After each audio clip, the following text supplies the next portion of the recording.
నంద్యాల జిల్లా సిరివెళ్లమెట్ట సమీపంలో ఒక ఘోర ప్రమాదం జరిగింది. నేషనల్ హైవేపై ఒక మహిళను కారు ఢీకొట్టింది. ప్రమాదం నుంచి మరో 3 మహిళలు తప్పించుకున్నట్లుగా తెలుస్తోంది. హైవేపై రోడ్డు దాటేందుకు 4 మహిళలు ప్రయత్నిస్తున్న సమయంలో రోడ్డు పక్కన నించొని ఉన్నటువంటి ఆ మహిళలను ఒక్కసారిగా కారు ఢీకొట్టింది. అయితే ఈ ప్రమాదంలో ఒక మహిళ మాత్రం అక్కడికక్కడే మృతి చెందగా మరో 3 మాత్రం తప్పించుకున్నట్లుగా తెలుస్తోంది. మృతి చెందిన మహిళ పేరు వెంకటమ్మగా తెలుస్తుంది. గోవిందపల్లికి చెందిన వ్యక్తిగా తెలుస్తుంది. సీసీటీవీలో ఆ దృశ్యాలన్నీ కూడా రికార్డ్ అయ్యాయి.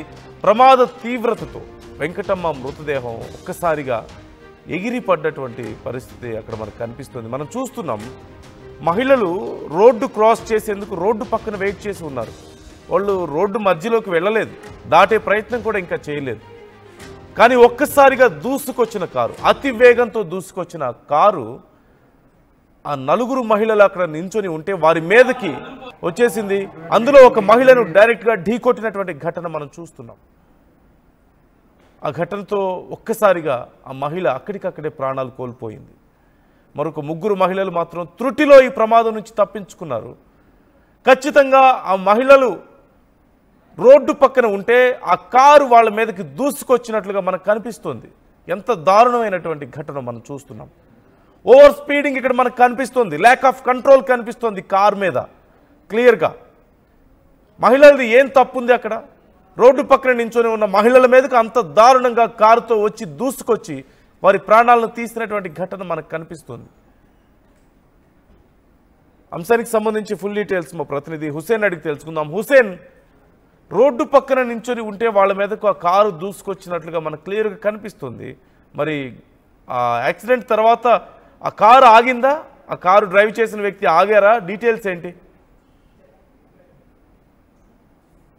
కర్నూలు జిల్లా సిరివెళ్లమెట్ట వద్ద ఘోర రోడ్డు ప్రమాదం జరిగింది. ఈ ప్రమాదానికి ప్రధానమైన కారణం అతివేగంగా దూసుకొచ్చేటువంటి రోడ్ సైడ్ వచ్చేటువంటి కారు రోడ్ పక్కన ఆగింది. పక్కన గోవిందపల్లి నుంచి ఆళ్లగడ్డకు వెళ్ళడానికి వెయిట్ చేస్తున్నటువంటి క్రమంలో ఒకసారిగా రోడ్ సైడ్ ఇది చిత్తూరు కడప జిల్లాగా వెళ్ళేటువంటి జాతీయ రహదారి. ఆ రహదారి పక్కన నిల్చున్నటువంటి 3 మహిళలు ఆటో కోసము లేదంటే ఇక్కడ ఆళ్లగడ్డకు వెళ్లేందుకు వెయిట్ చేస్తున్నటువంటి క్రమంలో వాహనం కోసం వెయిట్ చేస్తున్నారు. అయితే అతివేగంగా వచ్చినటువంటి కారు ఒక్కసారిగా ఢీ కొట్టడంతో ఎగిరి పడినటువంటి దృశ్యాలు ఇప్పుడు ప్రస్తుతం సోషల్ మీడియాలో కూడా వైరల్ మారినటువంటి పరిస్థితి మనకు స్పష్టంగా కనిపిస్తుంది. అయితే వెంకటమ్మ 58 సంవత్సరాలు ఉన్నటువంటి వెంకటమ్మ అక్కడికక్కడే చనిపోయినటువంటి ఘటనతో ఒక్కసారిగా గోవిందపల్లెలో విషాద ఛాయలు అనుకున్నాయి.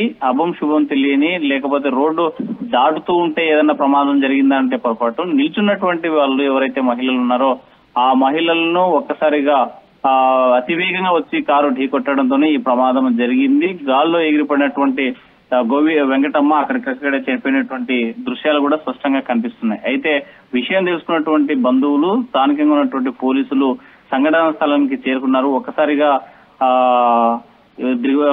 ఆర్తనాదాలు ఆ ప్రాంతంలో ఇదైనటువంటి పరిస్థితి అయితే కనిపించింది. అయితే మిగిలినటువంటి 2 కూడా పక్కనే నిలబడుతున్నటువంటి కేవలం ఒక మహిళకు మాత్రమే ఢీకొట్టడంతో ఎగిరిపోయినటువంటి ఘటనతో ఆ 2 మహిళలు కూడా షాక్ గురైనటువంటి ఘటన, దిగ్భ్రాంతికి గురైనటువంటి ఘటన. ఆ కన్ను మూసి రెప్పపాటున జరిగినటువంటి ఈ ప్రమాదంతో తేరుకోవాలంటే మరికొన్ని 2-3 రోజులు సమయం పట్టేలా కనిపిస్తుంది. ఎందుకంటే ఆన్ స్పాట్ లో అందరూ కలిసి 3 వెళ్ళేటువంటి క్రమంలో మరి కొద్దిసేపట్లో తమ అనుకున్నటువంటి గమ్యస్థానానికి వెళ్ళడానికి వాహనం వస్తుంది, ఎక్కి వెళ్తాం కదా, వెళ్ళాలని ఉన్నటువంటి మహిళ ఒక్కసారిగా తన తోటి మహిళ అత్యంత దారుణంగా ఘోరమైనటువంటి రోడ్డు ప్రమాదానికి గురి కావడం అనేది 2 మహిళలు కూడా జీర్ణించుకోలేని పరిస్థితి. వాళ్ళకి ఇంకా ఆ షాక్ లో నుంచి బయటికి రానటువంటి పరిస్థితి అయితే స్పష్టంగా కనిపిస్తుంది. అయితే పోలీసులు కేసు నమోదు చేసి దర్యాప్తు చేస్తున్నారు. యాక్సిడెంట్ జరిగిన తర్వాత అక్కడ నుంచి కారు ఏదైతే ఢీ కొట్టినటువంటి కారు అతివేగంగా వెళ్లిపోయినా ఎక్కడ ఆగినటువంటి పరిస్థితులు లేదు. కనీసం మానవత్వంగా నేను ఒక మనిషిని ఢీ కొట్టాం కదా, అక్కడ నిలిచి ఏం జరిగిందనేటువంటి ఘటన కూడా చూడకుండా డ్రైవర్ వేగంగా వెళ్లిపోయినటువంటి సంఘటన. అయితే ఈ నేపథ్యంలోనే పోలీసులు కేసు నమోదు చేసి దర్యాప్తు చేస్తా ఉన్నారు. ఒకసారి ఆ కారకులు ఎవరైతే ఉన్నారో ఆ కారుతో ఢీ కొట్టినటువంటి వారిని అరెస్ట్ చేసేందుకు కూడా పోలీసులు తమ దర్యాప్తు కొనసాగుతున్నటువంటి పరిస్థితి అయితే స్పష్టంగా కనిపిస్తుంది నందు.